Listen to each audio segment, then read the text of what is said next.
অসুস্থ অবস্থায় নামাজ পড়তে পারে না, মাসের পর মাস, সপ্তাহ পর সপ্তাহ এভাবে আসে, কেউ একটা লোক জিজ্ঞাসা করে না নামাজ পড়তে পারে না এখন কি করা দরকার, এটা জিজ্ঞাসা করে না। জিজ্ঞাসা করে কখন? মরে গেলে। এখন নামাজ এতদিন পারে না, এখন কি করি? এই মাসালা কোথায় শিখাইছি যে মরে গেলে জিজ্ঞাসা করতে হয়? কে শিখাইছে বলেন? মরে গেলে কি করতে হয় এটা তো কোনো ফিকর কিতাবের না, এটা আলোচনা করারই বিষয় না। কেন এটা আপনারা আনেন? উচিত ছিল যে নামাজ পড়তে পারছে না, কি করবে এখন? জীবদ্দশায় মরে গেলে কেন আসেন? মুখস্থ করবেন তো কথা এটা যে মরে গেলে আসবো না, কখন আসবো? জীবদ্দশায় আসবো। কি করণীয়? যে এই একটা কমন মিস্টেক, সুবহানাল্লাহ, এই জাতির মধ্যে কেন এত বড় ভুল ঢুকে আছে? কিভাবে আল্লাহ তাআলা এই ভুল সরাবেন আই ডোন্ট নো। জীবদ্দশা কেন পড়তে পারবে না? অসুবিধা কি?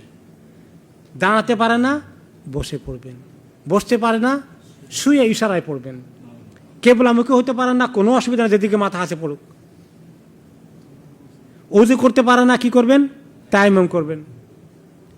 তায়াম্মুম করতে পারে না, তায়াম্মুম করার জন্য প্রথমত হসপিটালে ছোট্ট একটা পাথর অথবা মাটির একটা ঢিলা রাখে, এভাবে হাতের মধ্যে করে বাস যেভাবে তায়াম্মুম করা। ইনি যদি না পারেন তাহলে আত্মীয় স্বজন থাকলে, নার্সকে থাকলে, অমুসলিম হলে তো বুঝবে না, মুসলিম হলে বুঝবে, কিন্তু আত্মীয় স্বজনকে বলবে যে আমাকে তুমি তোমার হাতে ধরে ওটাকে টাচ করে আমার চেহারা তোমার হাত দিয়ে এমনি করে মুছে দাও, আর আমার হাতকে এমনি করে মুছে দাও, একবার হয়ে গেল।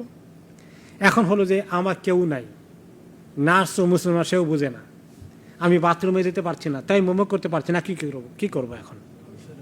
ফাঁকেদু তহর যদি হয়ে যায় তাহলে সে এখন বিনা উযুতে নামাজ পড়ে,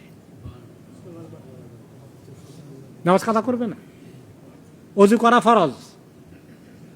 ওযরের কারণে ফরজকে আল্লাহ মাফ করে দেন নাকি দেন না? দাঁড়ানো ফরজ না নফল? ফরজ। তো দাঁড়াতে না পারলে মাফ করে দিচ্ছেন না? শুয়ে পড়তে পারছেন তো, ওযু করতে কোনো ব্যবস্থা নাই, কেউ নাই, তায়াম্মুম করা কোনো পারতেছেন না, কোনো শক্তি নাই, তাহলে হুঁশ আছে শুধু, তাহলে ওই অবস্থায় বিনা উযুতে নামাজ পড়তে হবে। কাপড় চোপড় নষ্ট হয়ে গেছে, এটা আরেক ফরজ, এটাও মাফ, আপনি চেঞ্জ করতে পারছেন না, ওই অবস্থায় পড়বেন।